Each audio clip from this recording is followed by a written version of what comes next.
You've seen it happen, right? Someone gets hit with a really personal insult and nothing. They don't get angry, they don't get defensive. It's almost like the words just bounce off them. And you're left thinking, wait, are they even human? Or maybe, do they know something the rest of us don't? Well, let's get right into it because there is a secret. And nope, it's not magic, it's all psychology. And that's what we're going to break down right now, the actual mental framework that builds that kind of unshakable composure. All right, so the whole thing really starts right here, with the foundation. Because before you can ever deal with the chaos of the outside world, you have to be absolutely rock solid on the inside. Think of it like building a fortress inside your own mind.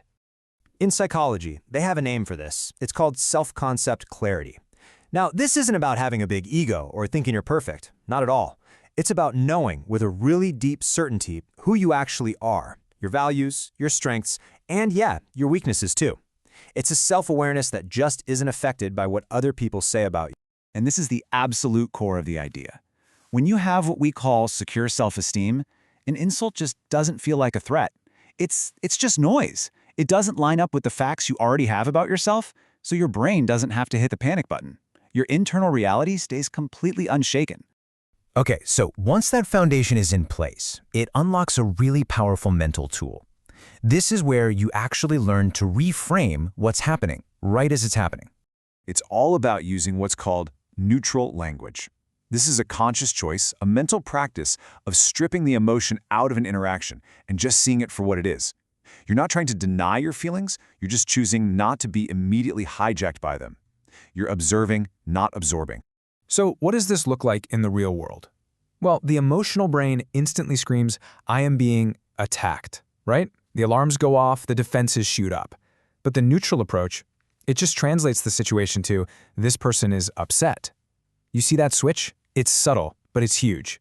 It's no longer about you, it becomes an observation about them. Now here's why that little shift is so critical. That simple change in your internal language keeps the thinking part of your brain, your prefrontal cortex, online. So instead of just defaulting to that primitive fight or flight response, you stay in a calm, analytical, problem-solving mode. So let's connect the dots. You've got a strong sense of self, you're using neutral language to see things clearly. What's the result of all that? Well, it's a state of composure that isn't faked or forced. It's just the natural, logical outcome of those first two steps.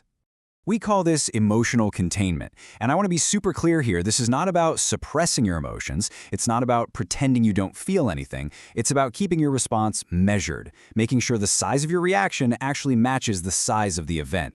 And because your brain isn't freaking out, you suddenly have access to all this higher-level thinking. Instead of getting defensive, you can apply logic. You might even be able to find some empathy for the other person. And you can start to recognize patterns, asking yourself, is this really about me, or is this just how this person talks to everyone? So let's put it all together real quick. It's a simple but incredibly powerful chain reaction. You start with that strong, secure self-concept. That inner stability allows you to use neutral language to see what's really going on. And the result of that whole process is emotional containment, which lets you respond with logic and, you guessed it, composure. And that leaves us with one last thought to chew on. Most of us are conditioned to see an insult as an attack, right? A weapon. But what if we reframed it one last time? What if an insult isn't a weapon at all, but simply a piece of data about the person who said it? If you look at it that way, what changes then?